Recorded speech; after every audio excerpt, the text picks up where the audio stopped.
Welcome to Forever Exiled. I'm Justin, aka Tags. And my name is Tyler. Record of Days. Episode 243 of Forever Exiled. It's finally arrived. I just got a notification right it's off the on bat. D&D. My phone's like on D&D. Ever. It's my wife, and this is important. She said, that's fine. Awesome. That's so funny. That was a really well-timed text.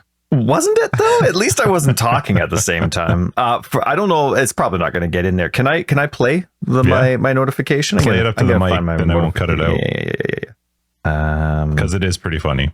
For those that have played Borderlands 2, this is what I get every time I get a WhatsApp message, which is almost all my messages. That sentence had too many syllables. Apologize. Now trying out like arcane shit. And then... trying out like... Oh. He's got some YouTube. That was Rory. He sent me an audio clip of Rory. And then this is what I get when I get a text message, which aren't too common. Your kind words are appreciated. That sentence had too many syllables. That's so funny. Now you have your volume also jack like right to the top. So What? you have your volume jacked on your phone to the top. So just keep that in mind for your next. Right. No. Your Well, next. Oh man, one thing that sucks about me not doing a backup is that's what I use as my timer for when I take out your mark coughs stuff and down. stuff. So now I got to go back into Audition each time. Anyway, 243. We're back to 243rd episode of Forever Exiled. We're here. Big shout out to our patrons, everybody else who subbed up this week. We appreciate your support. We love your faces. Patreon gets you access to After Dark. It's our podcast after the podcast. You know the deal. We just keep talking. It's just more of us, and we appreciate all the support. It's very appreciated. I feel like I said that word too much, but I'm not a thesaurus, and I could not come up with a different word in the moment. How was your week, Ty? dude, appreciated works. It does. I appreciate the appreciation you have of everyone else's appreciation of our appreciation. Ooh, well done. How's your week? Thank you. Mole I had a good Ferrer? week, man. Yeah. Hermano. It's so funny. You know, there's just so many good, stupid shows and movies that we've seen that just make me laugh out of nowhere. Sahara, definitely one of them. yeah, With for Steve sure. Zahn. Goodness me. Steve Zahn is so funny in This that whole movie. week, I spent like half an hour of one of my days trying to find a GIF or a YouTube clip of Steve Zahn saying one of my favorite lines he's ever said in Sahara, but nobody else thinks it's funny. I can't find it anywhere. What's the line? So, well, it's when Matthew McConaughey and him, like Matthew McConaughey, obviously he's the hot one in the movie. Everything works out well for him. Everything always flows together well. They're running away and they're escaping and they're in the middle of the Sahara Desert, and Matthew McConaughey just looks like he lives there. He's already dressed the part. He's got his bandana. And my apologies. like- I don't mean to be offensive. I just don't know the proper term, but he's got his it's not head wrap offensive. on or his Turban, turban, and he's walking his camel. And Steve Zahn's there, and he's trying to put on his head wrap or turban, and he can't figure it out, and it's just not working properly. And then Matthew McConaughey just, in like a shoulder shrugging kind of comment, says like, "Well, maybe your head's too big." And Steve Zahn's like, he takes the question or the comment seriously. He's like, "No, I think someone would have told me." That's it. And I was trying to find that because of all the funny comments about like my wife's and my head size about sharing headsets and stuff. So Yep, that went well already at the start of this episode. I had a great Thanks, Aaron. week, however that happened. And but I could get straight into lawn talk because it's been perfect weather, Justin, for lawn care. Like, Yeah, especially it's for been good. growing seeds, right? Remember I said that after I get through these bags of seeds, I'm not really going to do the seeding thing anymore. I'm just going to weed and let the grass grow in, and it's going to be great. But I have some seed to get rid of, and so there's a few other things I want to try, including I think it was Manway's pre-germination process that they posted in Discord, which really seems neat. I just haven't gotten around to it with You other have to do things that, I going guess, on. pretty far ahead of time too, though, right? Not too far, less than a week. I think it's about a 3 or 4, maybe 5 day process, and then you just start spreading it. But the It seeds starts still to need to germinate be that quickly. Yep. And Okay. well, according to what I've seen, The and video, then I haven't actually done it yet. So Mhm. any listeners don't take my word for it. YouTube that, but and then you still you spread it out, but the the most sensitive stage hardest part is is done, Done, yeah. and you just got to water it and keep it there. So anyway, it's been perfect weather for us, right?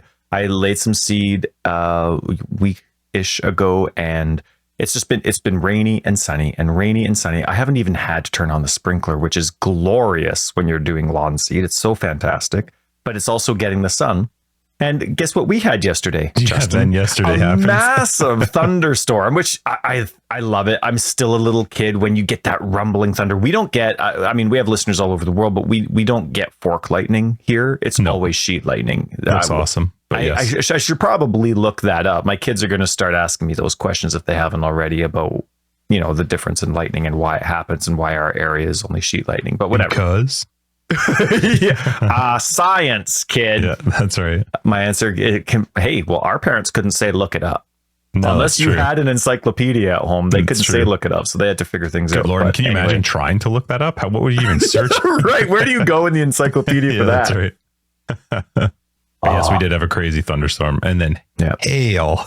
And then it hailed, but it hailed so much. Yeah. And it was only for maybe 20 minutes, but it was a lot. Yep.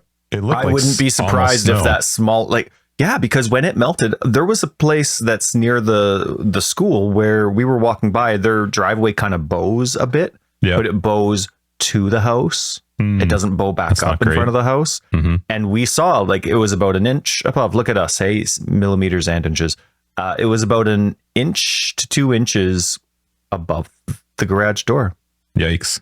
And that's crazy. Because we had our flood 3 years ago. Now it's, the kids are like, oh, that's going to go in the garage. And then Violet's like, oh, then that's going to go into the basement. And they were all excited because they were figuring out the puzzle. And I'm like, no, that's not good news, kids. That sucks. So anyway, no, we've had an awesome week. The weather's been great. Everything's doing well. It'd be a shame to complain about something. So I'm very good. Yeah. You've had how are you doing? We've had I'm glad you're not dead. I called the hospital today. I called the hospital. Didn't. I did because come on, you leave it. My wife will sort it out. She was on me. And I know she's working, and I mean you're working too, but I know she's working, so there's a chance that when she doesn't answer her WhatsApp messages, that it's because she's working. But if both of you haven't answered your WhatsApp, you're both just very busy, but you have your responsibilities that need to get done. So you're busy, but you're awake and you're there and you're always on your phone doing this or that with all the scheduling stuff you have. So for one of you two to go without blue check marks in WhatsApp for a decent amount of time, right? It's like, okay, it's just a little flag, but you never know, right? Especially because every now and then one of your daughters surprises you or one of your kids does something, you're in the hospital, right? And that happens. And you're on medication, and you've been good with this medication, but in the past you've been very apathetic with medication. So this morning I'm like, damn it, today's the day. He's dead. Shoot. So but then when Christina wasn't answering her messages, I didn't leave it too long, maybe 20 minutes, but just in case something was wrong, 20 minutes is a long time to lay at the bottom of your stairs, not being able to move. So I was messaging both of you, and when neither of you responded after a bit, I called the hospital, but don't worry, no one with your first and last name was there. But then I hung up and I'm like, wait, it could be Christina that's in the hospital. It could be Sophia. And I'm like, and then I want to call back, but then your wife started responding. So we're a little late starting today, and that's my fault. So here's the deal. It's not a fault, man. Not a fault. Well, it sucks. I am on the drugs, and they just started to feel like they were kicking in on Monday. So on Monday was my first day of feeling a little bit of relief in the lower back from the pain. So the nerve blockers were starting to get to where they were supposed to be at, which was great. It was funny on Monday, though. I was at my office and I was coming downstairs, and I was laughing at Christina that as much as my back was starting to feel better, it's funny. You sent me that gif of Peter falling down the stairs. The stairs is what reminds me that my back is not great, because when I walk downstairs, my legs, I don't know how to describe it, but it is the craziest wobble with each step, and I can feel my whole body shake as I go downstairs. So I was laughing that my back's starting to feel better, but I'm being reminded that, hey, you still have a problem. You're just not feeling it. And every time your hips tilt to accommodate the step down is it's very bizarre. But so I'm not great at always balancing the just I've never been good at it. I've never done it before where I take the pills, I feel better, and then I just go hard. I'm like, okay, I'm back to normal. I'm good, which I need to not do. I need to just still chill when I'm still feeling a little bit better. But what's happened is as I get towards like 2 or 3 in the afternoon now, my awareness and my ability to be cognitively like really in the moment of what I'm doing has struggled. So I tend to, from the time I wake up until about 2 or 3, I've been going as hard as I can, trying to be careful. But it's left me very tired into the evenings, and then sleep. I'm having a hard time falling asleep. And so last night I did not have a good sleep. I don't know what happened. And so I ended up just not waking up when I would normally wake up. I don't even remember Christina leaving in the morning. And I woke up to her broadcasting through the house, freaking out because I wasn't responding to her messages. Was she freaking out? She was a little worried. Yep.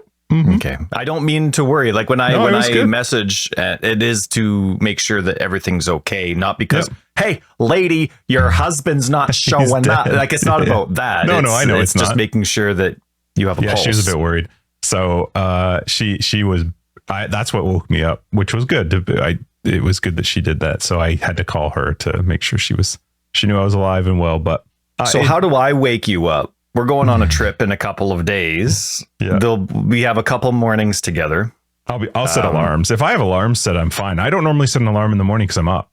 I wake up in the morning. How do you wake up without an alarm? I don't know. I just always have. My body's just like, all right. I used to be able to do that. When I lived in Brazil, not one alarm. Didn't matter if I was waking up at 5, 7. It was like, I could just tell my body and it would do it. I don't know what happened. But yeah, I've never had an issue sex with waking happened. up. That's what happened. That's right. And you just passed out till noon. I haven't had an issue with it. So I usually I'm up. It's no problem.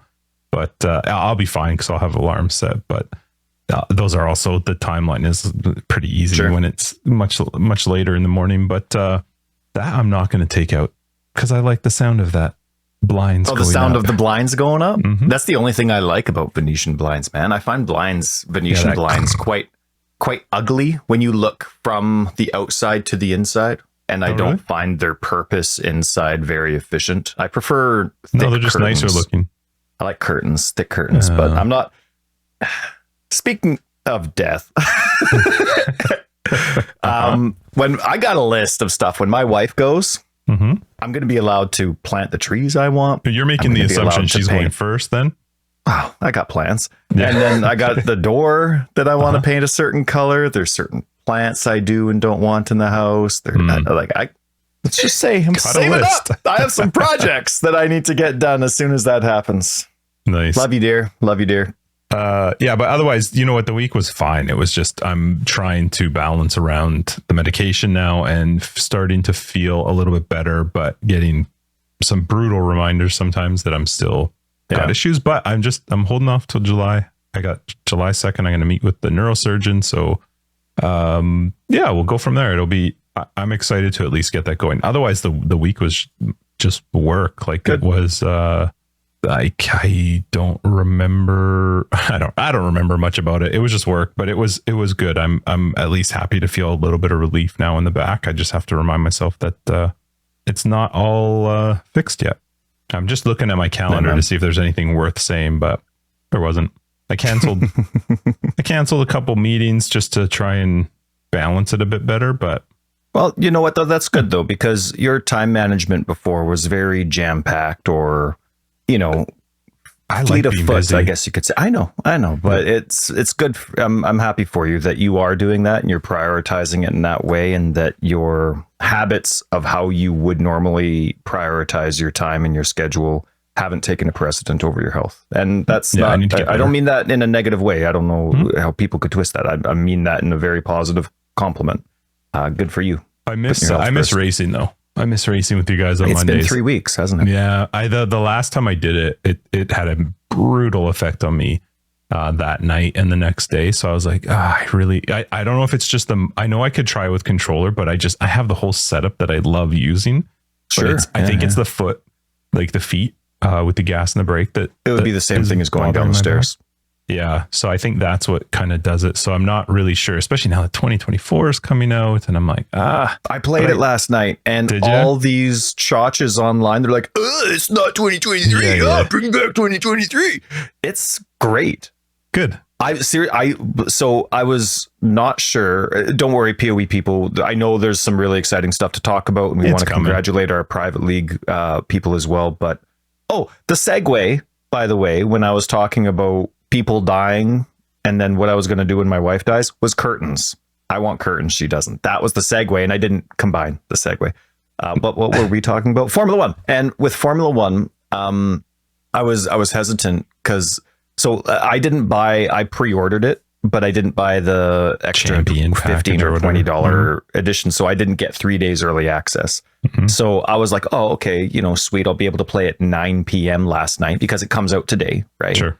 And most games come out, for some reason, it comes out in Eastern Standard Time. And so that's midnight, and then we're 3 hours later. So we get at 9 p.m. the day before. But they didn't do that. It was 3 p.m. UTC. Which is 8 a.m. for us today. But then EA has this weird EA Play thing that I am subscribed to. We were thinking of canceling it, but didn't. And you can get a free trial on any game. And for some reason, the free trial worked before the game came out. Oh, interesting. So because the game came out 3 days early for pre-order, for some reason, that 5 hour, counts. Which used to be 10 hours, cheapskates, doubled their price for EA Play in half their trial time. But so I got 5 free hours ahead of time.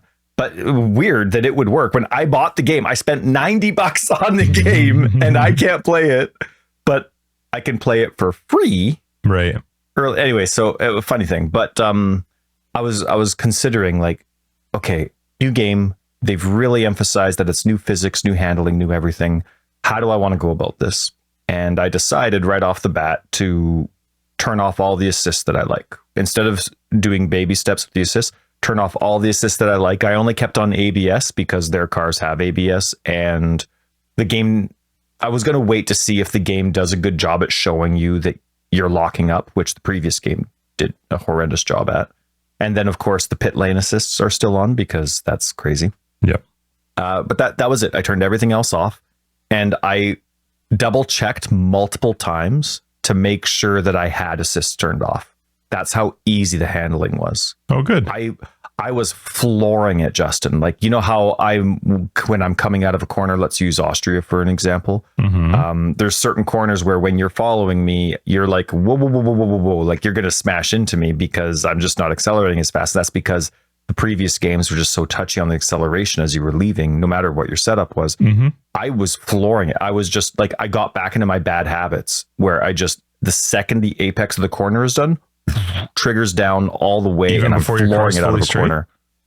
Right. Yeah. I'm like learning bad habits because the handling is so. Then? I'm kind of curious then. Yeah. Well, no, it is good because like people have control of their vehicle. There were a few times I fishtailed and I just didn't completely spin. I was able to fix it. Yeah. So that was really good. The handling, I'm hitting apexes so much better. I only did 2 tracks. Of course, I did Austria and the Netherlands because the Netherlands is my favorite. But I was hitting apexes really well. It was really consistent because I had control, so I could figure out what I wanted my actual controller settings to be, not the car setup, but the controller settings to be. And it was an extremely efficient and fun hour and a half. And I'm very impressed with the gameplay. I really like it. And I think everybody would be fine if they turned off all their assists. I really do. Yeah, so I am curious to see how much that changes. I hope EA is not, or Codemasters isn't influenced by the masses calling for 2023 setups. Well, again, especially it's not masses. It's just popular people. It's people with big followings. You know what I mean? But like it's the people they paid to promote their release, right? Like, hey, here's the early access for this game. I feel like a racing game though is not a fair game. So like, I'm trying to think of a game that is fair. I don't actually think too many games are fair to judge within the first day or two, because so like a racing game, you have to start to feel the game. It takes a while to feel how the cars handle, what the driving's like. I was going to say, it's, you know, it's not like PoE where you could judge it early, but I actually don't think you can judge PoE early either. Like you have to play and get into a game to really have some full understanding and have the ability to judge it. So I feel like it's not a super fair thing to be judging. I mean, we judge F1 all the time in EA, but we've also played it many hours. So that's a little bit different. But it is different. Well, EA is also the laziest company on the planet. The first 6 months of F1 23, the AI cars had like 50 extra kilometers an hour on the straights. I don't think that was 23. I think that was the one before that. Because we were really happy. But you're right. The one of their games standings, their basic standings for which drivers have what points is different for you than it is for me. And we're in the same league. Right. Mm-hmm. It's crazy. Yeah, so it's bizarre. Anyway, criticizing EA is different than criticizing anyone else. But I do understand what you mean. And I'm very excited. I was very nervous that this money was not going to be worth it if it was actually worse than last year, which I thought was horrible. That's cool. I'm curious to see how it works competitive. Out. Is the plan to do 24 this Monday then? Yeah. Ooh, fun. Well, I don't know if I'll be racing, but I will be watching because I am curious. But I'll try the controller. Give it a shot. I don't know. You stand and stuff. You could walk around while you're playing, man. I just feel like I'm pause it, do a stretch, like really bad. Well, of course you're going to. I don't like played with the controller for forever. Wow. I don't know how to race some jaw exercises and you'll get used to it. Yeah. So anyway, it'll be nice once I eventually get back to being able to play F1 with you guys. Yeah, I hope that's soon for you because I know that that's actually something you do definitely look forward to. I do look forward to it, yeah. So, and also I just wanted to, again, big shout out to people who have reached out and sent nice messages. I appreciate it. So thank you very much to everybody who's done so. Mm-hmm. What do we got? We got, our private league ended. So thank God for that. Hey, listen, people seem to enjoy themselves in different areas. Some people said that they were surprised with how much they enjoyed it, or surprised they didn't like it, or surprised which of our mods did or didn't, which ones they actually enjoyed and didn't like. And so hopefully people enjoyed it, even though we all knew it was going to suck to begin with. But for those listening for the first week, we hosted a private league for 10 days. Justin and I hate hardcore, so we made it hardcore because that's why. Always. And yeah, it's almost always hardcore, and it always should be. We each got to pick a modifier. I put 40% more monster life. Justin chose no magic or rare, no magic or rare items can drop.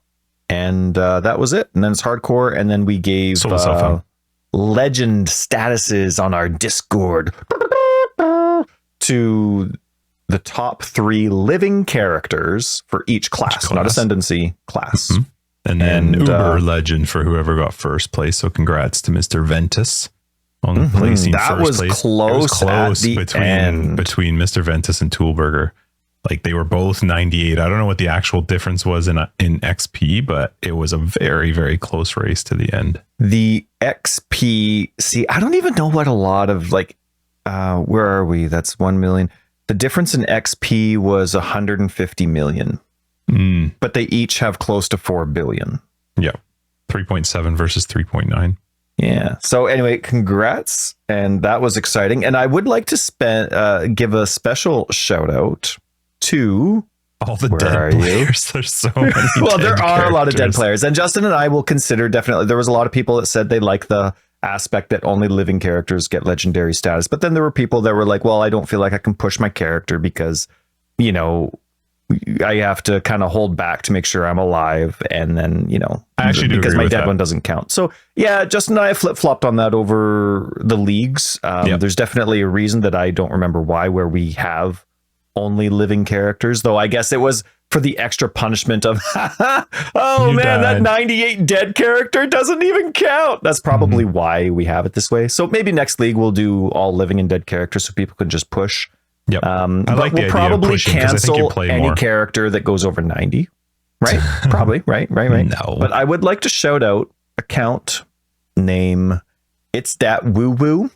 Okay. Because you achieved the podium legendary status with the duelists with level 4. That made me laugh so hard. Right now, maybe it's that Woo Woo had 4 or 5 characters they were playing, and they tried going with the duelist, and they were like, you know what, this sucks. I'm going to go with something else. That would be even funnier. But that was the case. So I actually forgot to check. So my apologies, it's that woo. I forgot to check if it was their only character or if it was just maybe it was, what was it? What do they call it when you're only getting a gem and then you put it in your stash and then you move on? What's that called? Muling. Yeah, maybe it was muling. So I don't know. You could still like that's. I guess that's further than breaking the eggs even. So it wouldn't be a mule. No, yeah, I think you could do level 4 around getting your supports from killing the ice guy down south before breaking the eggs. But you could also do it breaking the eggs. Because summon Phantasm. A mule goes to go as fast as it can. The goal is not to level. Its goal is to just complete it as quick as it can. So, but it's still awkward mechanics. Maybe you're coming across magic, so you got to feel like you got to kill stuff. Anyway, like something like Summon Phantasm that comes from the ice guy down south. That's a level 4 gem. So that's around the level that you would get. So anyway, it's that woo woo got 3rd place for duelists with level 4. We had a level 88 with Klepto, 70 A grain, and then level 4. It's that. Were there dead ones though? Above that? Yeah. 1, 2, 3. Oh, yeah, there definitely were. 7, 8, 9, 10, 11. Yep, 11 dead ones. Yeah, even I was up there. Yeah, I do like the idea of switching back to living in dead. It does make sense. I do have a pretty good understanding of why we made that decision, but we'll save it for After Dark. We'll chat about it after dark. And I've already changed the rules for our 2025, or sorry, for our 3.25 league, just to remind us. So I already have it in there in our little blurb. Sweet. So we're all good. But anyway, I hope everybody had a fantastic time. Yeah, congrats. We have a lot of fun interacting. I know that neither Justin and I had as much time as we had hoped. We obviously schedule the private league around our schedule so that we can interact and have a good time and play lots. Unfortunately, that didn't work out for either of us this time around. So hopefully you didn't find that we were being... hopefully it was still enjoyable for you, and we hope that you had a good time, and we look forward to you dying lots next league. Mm-hmm. And screw you, Ventus and Toolburger, for getting 98. Crazy. Good race at the end, though. That was fun. Totally. We created our LA. We're going to LA this week, actually. So we're between this recording, but when this episode comes out and our recording of the next one, we'll be in Los Angeles. We're heading. We'll have come and gone. Next PoE one we'll be talking. Next episode we'll be talking about our trip. Yep. So that'll be fun. If you're in the LA area and you want to hang out, maybe on that Wednesday evening, just pop in there. We're going to post pictures and stuff of our adventures together. So that's the main reason for that channel. But we're also thinking maybe Wednesday evening of getting a drink somewhere and going out. You have to watch me drink water, because I'm going to try and chill on the booze, obviously. People, especially After Dark listeners, are like, oh man, Justin can handle his own. He's such a tank. And they're going to be so excited to get you there. And ginger ale. That's right. I'll have a water, please. Neat. That's right. Yeah. So we're going to be in LA this week, so that should be fun. And we'll have some information about it next week. Also, it corresponds with stuff we're going to talk about this week in PoE, but I got to say, this is one of the first times in a very, very long time that we've done a podcast where I've been really excited to talk about Path of Exile stuff. Wasn't it difficult to not say anything to each other last night? No. Okay. Oh, you're such a twat. You're such a twat. But whatever, that's good. I am very excited to talk. I'm very excited to talk about it, though. Yes, me too. And that's actually that's next on our list. We'll be posting any updates from how our schedule works, and we don't really know how to pick a place to hang out with people. But yeah, as we figure it out, we'll be updating the channel. We're not meaning to procrastinate anything. We know if you are in the area and you're trying to make it work, we know you have to plan stuff. So we're not trying to be disrespectful by not having things updated soon. As we have information, we're winging it, guys. And yeah, that's we're winging right. It. Pants are optional, people. Pants are optional. No, so anyway, just know that we're not being disrespectful if you feel like we're taking too long to give you information. I'm being disrespectful. That's right. We just don't care. No. So just this week in PoE. Yeah, we got a few things to get through before the fun stuff. What do we got? Oh, they had their okay. Well, it's just fan art competition, and it was super cool. There's some really pretty epic stuff in there. Again, as we say almost every time, I don't know how somebody at GGG knows what's legit or not. Yeah, what's Any AI versus real. Right. Even just like once 3D printing became a thing, it's like, well, is that tough?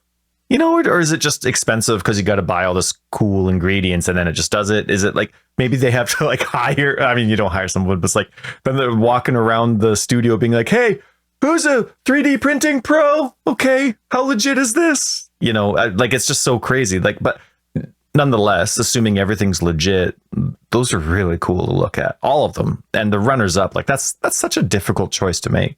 Outside of the turtle with the castle, like, which is amazing. That's what I'm saying. Like, just so many of them, and the sculptures and the things people do. We've had people make wallets and like just so many stuff that even in our own little FE community, so cool, so cool. So my first feeling when I looked at the turtle was like, boy, how would you not know that was real versus AI? But I love that there were additional pictures of them actually 3D modeling it in the software with the details. It actually looked to me more like, well, maybe they had that for a different game, because Space Turtles, like, sure, GG just came out with the Space Turtle, right, on for the hideout, but the castle looks very Soulsy, you know, like very Dark Souls, and so I'm like, maybe they just had that before. But then, as they take other pictures, you can see a waypoint that's very clearly a hideout waypoint in the castle, and so many other little marks, and so very impressive to all those folks. Very impressive. Yep. Congrats to everybody who won and runners up. Yeah, and normally we don't mention sales unless, of course, they're relevant. But you know those little doorways that were released last league for hideouts? You know, going the doorway that's direct from your hideout to those are on sale this weekend. So cool. Yeah, not sure. Like now that because we'll get into this right now. There's nothing else to talk about, but that's fine because this is all we want to talk about anyway. Now that there's like an actual beta date for PoE 2, it's kind of like, well, there's not a beta date. Well, there's a beta month-ish, beta gray area. It's definitely right. It's not 2025. Okay, which is better than what we thought.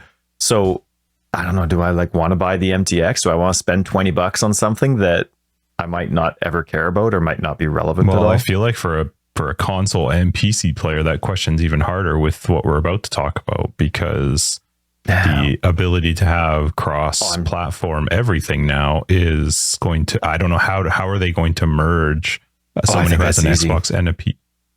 You just give them dupes. If they bought two of the same thing on either platform, just give them dupes. I think the tough thing for those that are not aware, which maybe are only one or two of you, but GGG this week came out with some console announcement trailers, and it affected everything. It impacts the entire, not just the platforms, but it's their entire game. It is so cool. Just now go into all the crazy details, but they had a console trailer that had the big reveals, and then they had about a 5-minute video where they got into a little bit more detail with it and did their nice little explanations. They're both on their website and on the YouTube channel. They're super easy to find. They're the latest videos they've put out, and yes, they're console specific, but even if you're a PC only player, watch them. They especially are unbelievable. The one that's more from the developer, the console controller developer from GGG, because that one is, I was completely blown away by that video. Like we're going to a console specific event. I don't care too much about console, but I was laughing. Actually, I was chatting with Camille that I feel like I am being pulled towards wanting to try it with controller after watching the one with the developer, the video with the dev talking about their new setup with controller. And also, man, there was this part I did message you, watching the part where they talk about couch co-op. I guess couch co-op maybe for some people is not a big deal because they always just play single player and blah blah blah. But for me, so to be honest, couch co-op's also not that big of a deal. It might be fun to get playing with Christina on here. Like she was laughing with me last night. She's like, "Oh no, I can play with you." But which is true. But for me, couch co-op, it was really nostalgic. It really took me back to the days where we used to find games purposefully to hang out together and play together. Mostly back in that time it was console, but there was even a time where we did it on my computer. We would come here and hang out and play games. We would have a console at home, whoever's place we were sleeping over at, and we would go to the video store and it'd be like, okay, now we're looking at the wall, which are wicked co-op games that we can play together. And that's our whole weekend was designed around what game we could pick. And Yeah, what play are together. we going to do? NBA? Are we going to do Contra? Are we going to do whatever it was? There's like X-Men ones, and like Right, there yeah, were so yeah. many different ones. Like Yeah. couch co-op has always been huge. So even if it's not the biggest of money-making decisions that they can make, it is so inclusive. And one thing that I've been going, but prior to these announcements, one of the concerns that I had with kind of like the source of all of my questions was like Path of Exile 1, even up till now, does not have a reputation of being considerate to the user.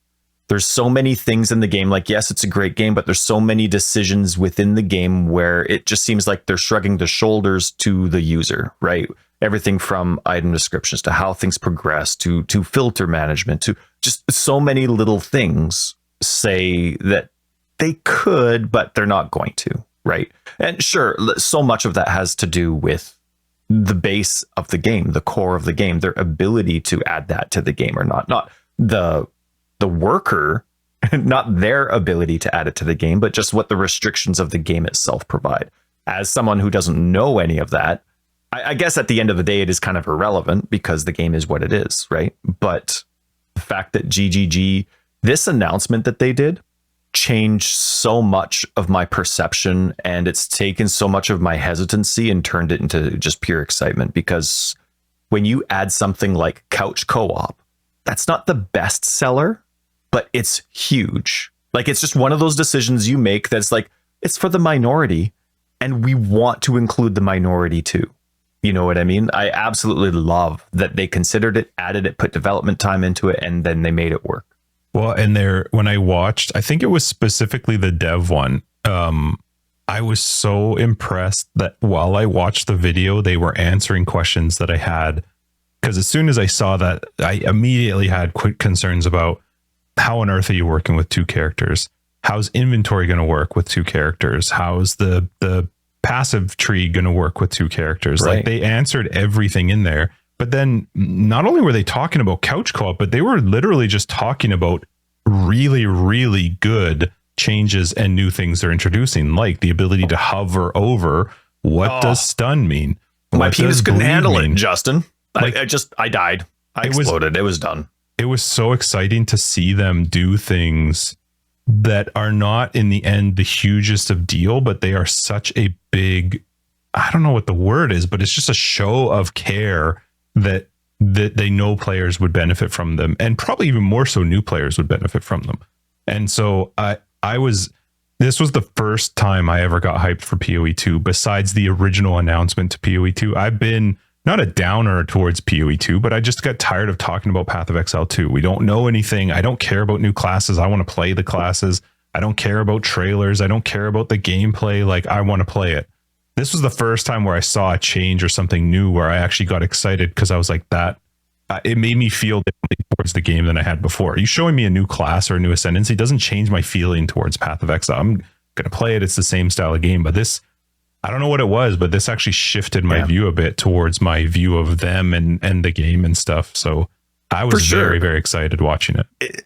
But this is, and our Discord was mentioning too, like, this is the stuff you need to put out. And now, granted, you can only put out so much of this. There's only so many cool updates that are going to happen, because at the end of the day, it's still going to be Path of Exile. But when you have, like, I forget if it was After Dark or if it was the main episode last week, but I was saying, like, I had the attitude of, well, that's nice that you're changing the engine and how skills work, but if item weight sucks, it's still going to suck, right? You can change how the gem system works and how linking works, but if your core game still sucks, whether it's item weight or other unfriendly things like not seeing item descriptions or icon descriptions, well, like, at the end of the day, all these new changes that you're making are going to be normal. And then it's the same things that frustrate us in Path of Exile 1 that are going to frustrate us in Path of Exile 2. So when you show people that the things that they're really hoping change for Path of Exile 1 into Path of Exile 2 are changing, then all of a sudden it allows them the freedom to be excited for all the features too, like different gameplay, like different item implicits, and like all that, like the new campaign. And when you know your core concerns are being fixed, then all that extra stuff that's just bonus coin is just that exciting. So I am happy for you. I feel the exact same way as you.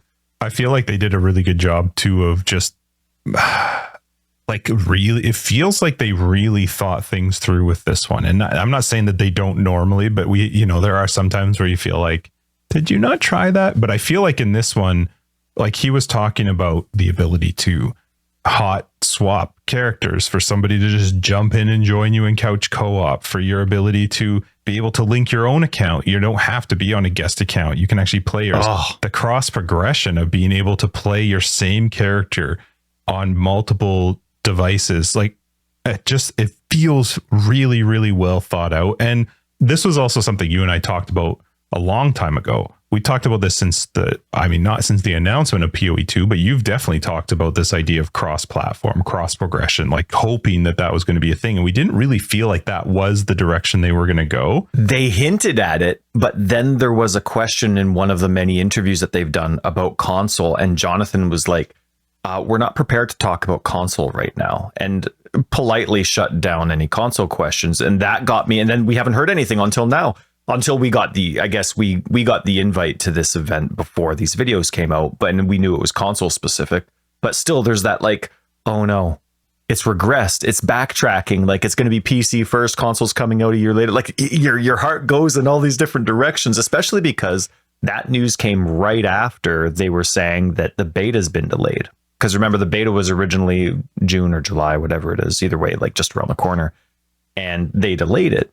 And so now and then right after that, you're like, oh no, now they're not ready to talk about console. And it's like, oh no. So it's and then now instead they just jump like 400 feet ahead and they're like, hey, you get everything. Right. But not like the console beta and the PC beta are coming out at the same time.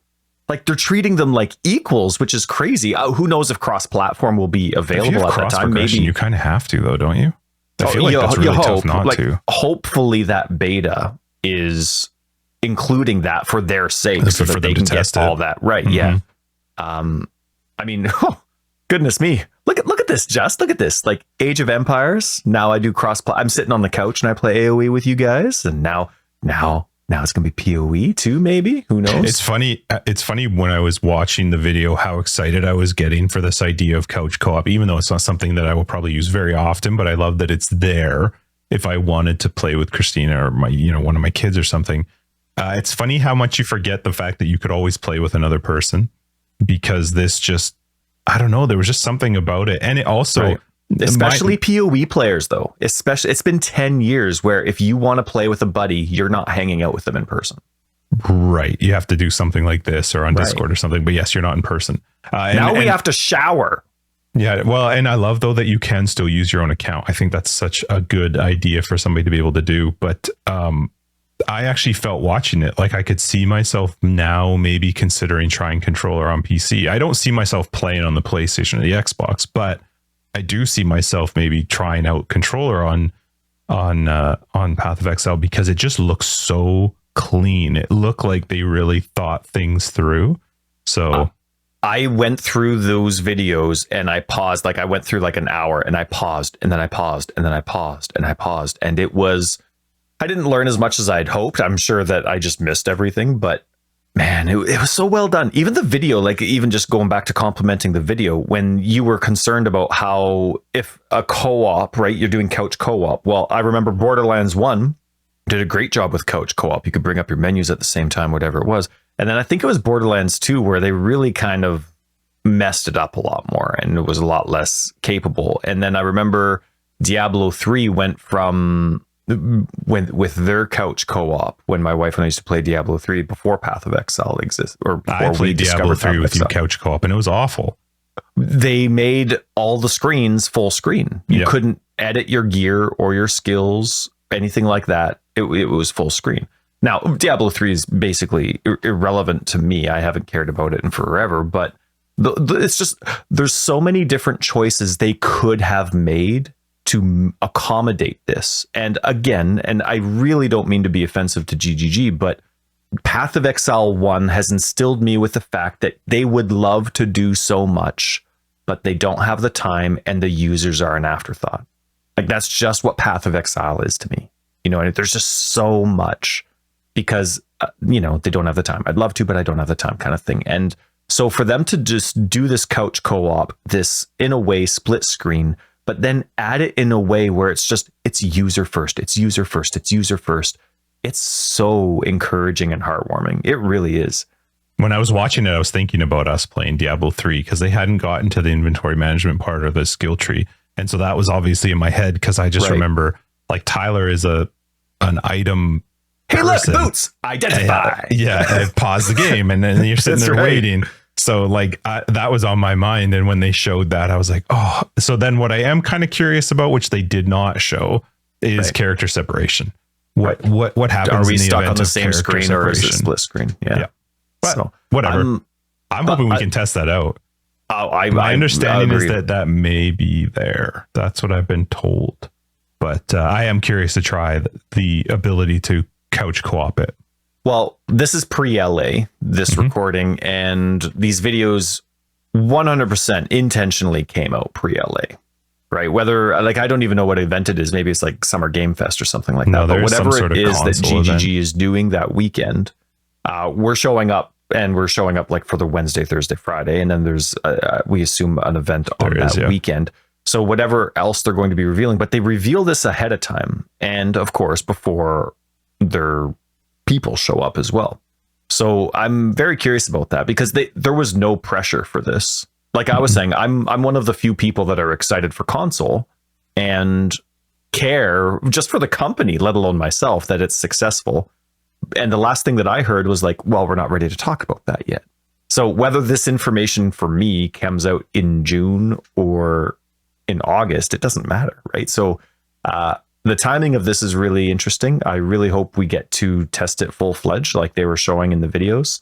But there was so much stuff, Justin. Like, do you mind if we just spend another 6 hours going through it? They're not that much, but you do you. Okay. Bring up what you want to talk about. So first, now I only noticed, I was looking for aura, and one thing that I've noticed, and I still love that they have, is unique enemies, or maybe it's just bosses. Maybe it's not just unique enemies. Maybe it's just bosses, but the permanent health bar is still there, and the status icons for what they are still there. That's phenomenal. I was looking for that for the user. Like, okay, the user's chilled. The user has an aura on, all this kind of stuff.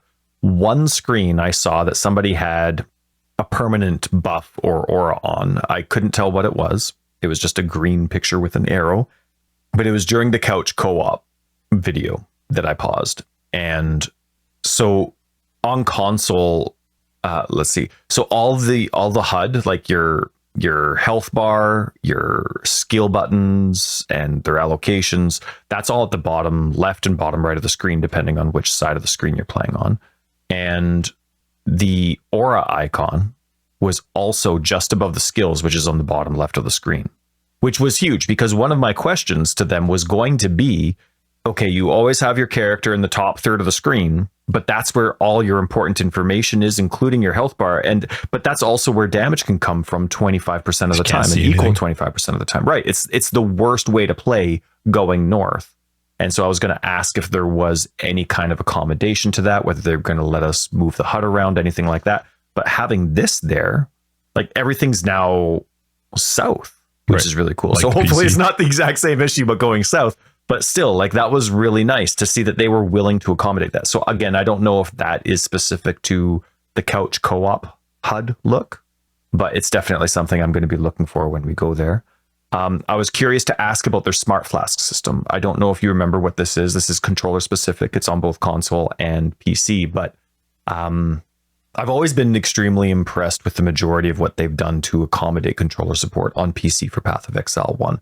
And one controller specific thing they have that they've had since Path of Exile 1 existed on console, 5 years ago, is a smart flask system. If you've never heard of it, it's basically when you toggle that to be enabled, the smart flask system in your options, it lets you use one button for all similar flasks. So let's say I have 3 life flasks, but LB is for my first life flask, left on the D-pad is my second, up on the D-pad is my third.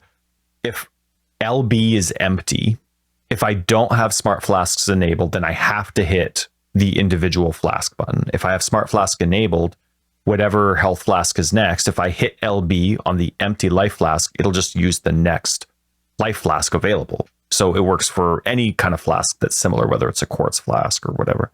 And that's nice. And you don't need any kind of, it's kind of like cheating, which is fantastic because you don't even need, what's it called? Like any kind of instilling orbs or anything like that. So really cool. So I've been very curious because their flask system's changing, if that kind of accommodation, and because I love that. That's one of my favorite things on the planet and for this game. And I noticed that their life and mana flasks were one button and they had quantities associated to them.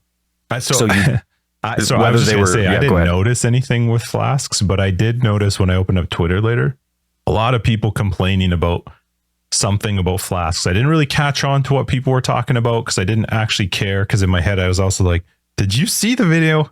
There's couch co-op. Right. Like, come on.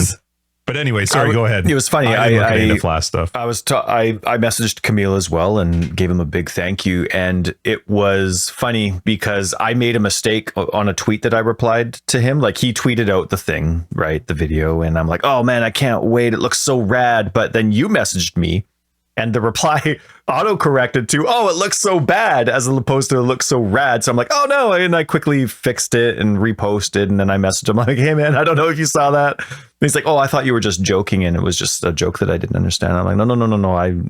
But I was joking with him. I'm like, there's too many haters out there to throw out sarcastic praise. You know what I mean? Like, it's crazy.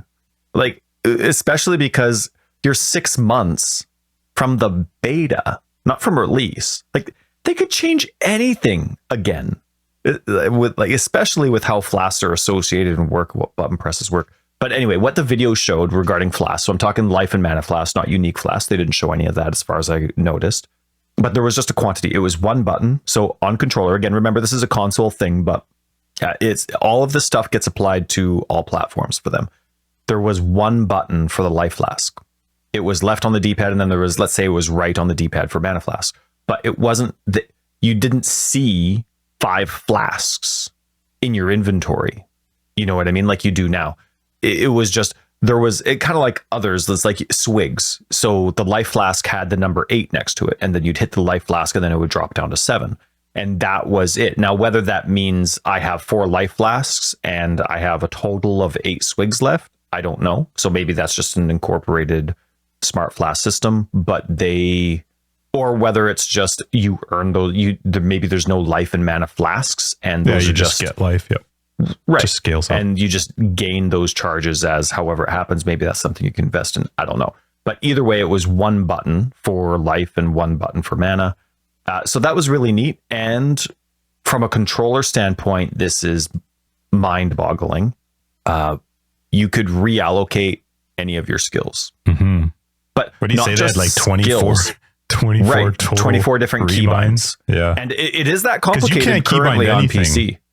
You can keybind only your skills. Right. But okay. now, and this was extremely amazing to see. You know how there's no more portal scrolls in Path of Exile 2? It's just the Diablo 3 thing, whether it's a cooldown or whatever it is. They'll change that and fine tune it to whatever it is when it'll be released. But all it is a button. It's not an item that you use anymore.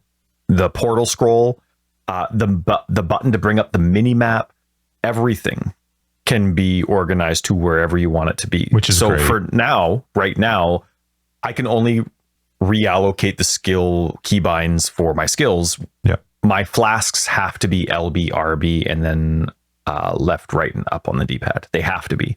Now I'm going to have free access to, I think, almost everything. I think it was only left trigger. I forget which one when I was looking at the display, but there's one that's going to switch you from the primary to the secondary skill sets that you're going to be able to have. Oh, right. So yeah. that one probably, I mean, I still feel like you should be allowed to, but whatever. Maybe. So that was really neat. What else? They had movement. Movement is obviously the left analog stick, but the right analog stick is the direction your character is facing. Which makes sense. I always thought that's cool. what it would be doing anyway. Yes, especially after they added the WASD movement, you kind of forced the right analog stick to turn into WASD style stuff. But the interesting aspect was there was a small comment that Trevor made. Is he the exact same guy as the mobile fall guy? Is he the same guy? I have no idea. Wouldn't have a clue. So Trevor was saying he's the console guy there in the video, and he was saying that you can use the right analog stick to override auto aim. Auto aim right now is massive in Path of Exile 1 because there is no right analog stick aiming. It's only left analog stick, which is based on the character. And you can definitely notice that when you're fighting Hillock on controller support with as a witch with the fireball, you're aiming towards Hillock, like you're running away from Hillock, but then you hold back towards Hillock and then you hit fireball. That's so and annoying. if you hit it just too early, you'll do the one cast away and then you start casting towards Hillock, right? See, that's why I thought it was the way he explained it. I didn't realize it wasn't already like that. Right. So it'll be definitely interesting because some buttons you will have to hit and some other buttons you can hit intermittently. You don't have to hit them that often. So, but that was really nice to hear that auto aim is still there. And auto aim is extremely smart on console. They've done a great job because especially with totems, you don't have a mouse to specifically click where the totem's going to go. It's going to go there. So one thing they didn't mention, and I get it, you can't make it all of a sudden a 20-minute video. There are alternate behaviors that controller support currently has. So for example, something like shield charge, you can alternate behavior lets you shield charge to the closest enemy, or you're always going to use its max distance, right? Are you using it as a procer or are you using it as a travel, right? So they have alternate behaviors that you can toggle on and off for individual skills. Hopefully, I would think that still carries over. I would hope so. And hopefully they describe what they are, because in Path of Exile 1, But it doesn't tell you. It doesn't tell you what, like SRS has an alternate behavior. What on earth What the hell would be different with SRS? I don't know. I've toggled it on and off so many times. I can't tell the difference. Oh, that's odd. I've messaged so many times on their forums. It absolutely should tell you what you're doing. It's funny. I didn't watch any of the Flask stuff, but I think for good reason. And that's the stuff that doesn't get me excited for Path of Exile 2, in the sense that I haven't been excited for Path of Exile 2 up until this point. The stuff that I saw that I paid attention to was stuff that's not going to change.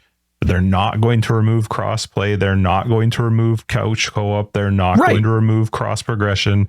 The stuff that I got excited about that I saw is not a potential change or something that's like aloof, and we'll find out when we get closer to it. So I didn't see any of that stuff. My mind was just like completely melted into this idea of like taking me back to when we were younger, and this idea of couch co-op. So, and also the game looked phenomenal. Like it really looked really, really good. Even like the visual, like when they were in the inventory screen, and that's they what sold me on the controller. Right. That's literally the thing that sold me on the controller. What was it? The visual character preview, how you're so zoomed in. But then when you change your equipment, like they were changing maybe the witch, I don't know, she was hot. They were changing her character, her chest piece. And it, like, as it changed, it was like it dropped on her, and it had the movement of it was shaking like it was just put on type of thing. And then it calmed down, and it looked so The only thing I don't totally know on how that works is if you happen to open up your inventory while you're busy or in a fight or something. I know in single player now it pauses, so maybe that's not so bad. But if you're playing with somebody else, are you all of a sudden like, I can just see Tyler being like, 1 minute, found some boots. Protect me, Squire. As he's zoomed in, doesn't see anything else happening around. Well, I guess in couch co-op, you're not going to get the character preview, but I'm talking about if you're just playing online together. Right. But, yeah. Which I guess we probably would be, though we would have to go out of our way to play couch co-op a few times for sure. Especially if you have the ability to just be on your account. Like most couch co-op games we ever played where accounts were related, you didn't have that. You were playing one person's account, the other person was a guest. So they didn't get any progression. They didn't get any benefit out of it. I actually think even Diablo was Diablo 3 that same way. Like I don't know, because you bought Diablo 3 for me when it didn't. We spent way too much money on Diablo 3 with how Blizzard's progression system works. Like, okay, now you're going to buy the game, right, and then you're going to buy. And I think we bought it on 360. But then they came out with every expansion they come up with, they don't let you get past a certain update or patch unless you have the expansion, which I think is FU Blizzard, FU. But then that was through the transition period of going from Xbox 360 to Xbox One. and those weren't compatible. So my wife and I are like, okay, now we're going to buy Diablo 3 for the Xbox One. Oh, now we have to buy the expansion for the, and Dang. we ended up sinking in so much money that by the time you were like, Ty, you got to get it for PC. I'm like, F that. Like, no offense, but I have sunk so much money into this self-centered game that no, not a chance. So you bought it for me. Well, but that would have been different on play PC. Because I was talking when we used to play it on console. I don't remember if you could have each person's individual account related stuff. I could not. Nothing was for now. This is a long time ago. This is not Diablo 4. It's Diablo 3. But that's what I liked. I like the fact that if you come over here for some reason and we want to play, you can literally sign into your account. Right. Have access to your stash, your gear, I just think that's so cool. It's so cool. So cool. And I think one of the coolest things is that like right now I have an Xbox account and a PC account and I can only pick one login. You know, that has to disappear somehow. That has to be able to be merged so that no matter how it is that you actually are going to sign in, it's access to everything. I'm curious how they do that. I don't think it's as easy as you think it is. So it'll be interesting to see how they decide to deal with that. Well, but crossplay, like that they were saying it was not just crossplay, but cross progression. So I could be playing on my console and then, oh shoot, yeah, I'm just going to go to Justin's for a sec. I want to show him something. And then I'm going to come over to your place. And if I sign on your PC, there's no way that's a different login. No, I know it's not. What I'm saying is for people who have a current Xbox and a current PC, that amalgamation of the two accounts, I don't think that's going to be as easy. I think that's going to be a process for them to figure out. But I am very excited. Who cares about that? I don't care. We don't need to care about that. That's their problem. Good luck. Yeah. So so many cool things. And of course, you touched on this, but the fact that they're just adding descriptions into the game so that you know, and they were focusing just on this one aspect, which is great. Big enough stun, for me. Heavy stun, strike, and they were underlined in the description as well. Unfortunately, the blue text in gems still doesn't have punctuation. So you have punctuation. You have to reread a description a few times to understand where the break is and then where a new sentence starts. You know what I mean? But like a period every now and then in the blue part of their gems would be nice. But it looks really cool that it seems accessible anywhere, no matter what you want. And it looks like a rabbit hole. Like you click on stun, it gives you access to stun and heavy stun and like a progress bar and how that works. And then you can click on heavy stun and then, it has this link for strike and melee and then stun again. You can just keep on clicking and going back and forth and back and forth. And so really cool. Hopefully there's a log, like a book, a bestiary book that has everything. If you just wanted to start looking through things instead of needing to find an item that's stunned to find out what stun is. My hope was that was their light introduction to the actual help system. You know, the F1 and here's your search for an item or a term or whatever. But it's at least a good start. My hope is just that's the tease to their actual full help system. I hope we get access when we go to Passive Tree. They showed, this is the first time that I remember them actually showing a tiny bit of the Passive Tree outside of them showing how weapon swap works with the swapping tree. I feel like that's all we saw in this tree. And they were very, very generic and slow in showing us the tree. Like you see spell damage, mana, spell damage, or projectile speed, projectile damage. Like it was very, very slow. But there was a part where the screen was zoomed out a couple times for the passive tree. It's tough to see because they don't show you a lot, but it looks like every character starts in the middle. I think we knew that. I don't know. Did we know that? Maybe. Maybe not. But I don't know. That's what it looked like from the screen. It looked like every character starts in the middle based on the class that you choose. Could have just been two of the same classes in co-op too, though. Starting in the middle, they don't have the scion anymore. Well, would you even know that was the middle? Like they didn't zoom the full layout. No, you definitely wouldn't. But it just with how it looked, to me, it registered. Oh, that's the middle. Interesting. And that opens up so many cool design opportunities too, right? Like, you know how, for example, certain notables cost. It actually doesn't make sense. I'm sorry, I take that back. It does not make sense for everybody to start in the middle. There has to be a cost for the type of character you play to get to the other side of the tree. I've always liked that. about Path of Exile's tree. But that you just reorganize what's important or what's valuable or what's really strong. Kind of like what I was going to say was, for example, there's certain notables that cost different kinds of oils, right? Like gold oils, for example. And you could be really close to a gold oil, but let's say they don't have anointments in Path of Exile 2. Well, now those are just going to be those quote unquote gold oil costing notables are just on the outside, on the perimeter of the tree, because you have to travel a lot no matter which class you are. You can't get Whispering Doom or whatever it is that gives you an extra curse within 15 nodes. You have to travel 30 nodes no matter which character you are to get there. So in that regard, it opens up a lot of really cool design possibilities. Okay, this is a really cool notable. How powerful is it? So how far away does it need to be from the starting point? And that starting point distance is always going to be the same if characters are always starting in the middle. Again, I'm assuming characters start in the middle. Yeah, I'm not sure I like the idea, and I still don't think I like the idea of them all being in the middle. Because even if you put a strong notable towards the outside, the stuff on the way to that notable still needs to make sense for the class. Sure. So I don't know. Anyway, it was cool. This was the most excited I've been about PoE 2 since their announcement. Totally. Another thing that I'm curious about now that they have couch co-op is how many players can play together. 2, right? For sure. It'll be max 2 for couch co-op. Well, no. Sorry. Yes, for couch co-op, I can definitely see them maximizing that at 2, and that makes sense to me. There's only so much you can do with your screen without needing for everybody to like squint their eyes and walk straight up to the screen to see what's there. Mm-hmm. But can those 2 people? So I'm on Xbox right now. I get this was a Sony release that they did this on. This was a Sony event. So everything that they were saying was Sony specific. I'm just assuming that everything is going to be equal for Xbox and that cross-play and cross-platform is between all 3 platforms. Hopefully it's not Sony specific to PC and Xbox. It'll be all of them for sure. I that's my assumption as well. That being said, I'm curious, can 2 people playing co-op play with somebody on a PC, play with another stranger on PC, and play with another stranger? Like, is the limit per instance still 6 users?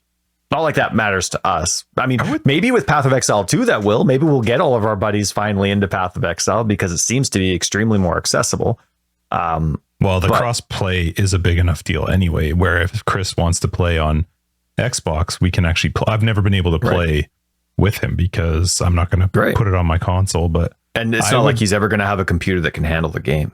No, I would think, I don't actually know how they're going to do that. I would think if you played with 2 people could join your game. I don't know that you would be able to join their game. I don't know how that would work. I don't actually know. I don't know. And I don't actually remember GGG stating that instances. There's something in my heart that says, or in my memory that says, like GGG at some point did say they're planning on making Path of Exile 2 instances work again up to 6 players. There's something, whether it was their old PoE 2 website or whatever it was, there's something in there that's telling me that's the way it was. Whether that continues now, because now that they've added this, I would think for couch sure co-op and cross-platform, maybe that limits down. I remember when Dark Souls went from having 3 people in an instance to, was it 5 or 6? I forget, based on like invaders and co-op and all that kind of stuff. So hopefully it's something that they can still do and amalgamate, because listen, again, this is going to criticize Path of Exile 1 and praise them for Path of Exile 2. And I get, like, it's not really, it's a criticism of the game, but it's not a criticism of the individuals, because if they started this game in their driveway on the in a garage, right? Like, there's just certain things that their choices they're going to make that in the long run they wouldn't know conflict with each other. But so much of their decision making for Path of Exile 1 has been so contrary to the free to play model. You know what I mean? Like, a free to play model is, I don't know, think of like a sticky tape of fly trap kind of thing. Like, you have a fly trap, it's a sticky piece of tape, and you are making it as big as possible, and you're putting it in the busiest intersection, I guess you could say, of flies, and you want as many flies as possible to stick. That's like the free to play model. You want as many people that see your game to stick with it, and that's the whole point of being free. You're going to access so many more people. But then there's so much of Path of Exile 1 that conflicts with trying to keep people there, to try and keep the stick, you know what I mean? Like, whether it's like the vanilla experience of filters, whether it's the vanilla experience of teaching people just the basics of terminology. There's so much about Path of Exile 1 that is not intuitive to the free-to-play model. And Path of Exile 2 seems to like understand every single aspect of that. And it's Path of Exile 1 to me is like that sticky tape, that fly trap. It's in the intersection, it's in the right place, but it's not sticky. And very few people stick around to play the game long term. Whereas Path of Exile 2 seems like that sticky tape, and it is crazy sticky. They thought about everything. You know what I mean? It seems to be, that's what I got with this. It's like they're really grasping the concept of the free-to-play model and applying it. And that's where kind of maybe that financial incentive to include something like couch co-op, which is for a minority, is included and worth the development time. So I can't, man, that video blew my mind. It really did.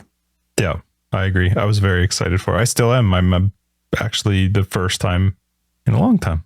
Right. And what's really cool for me is you and I get to go to LA. And when we were originally invited, it's a console exclusive event. We're going to be some of the first to play the console version of the game. And Justin was like, we laughed about that because that's up my alley, but not up your alley. But it was really cool that we were invited as a tandem, right? They didn't just invite the person that would be excited about why not the console GGG stuff.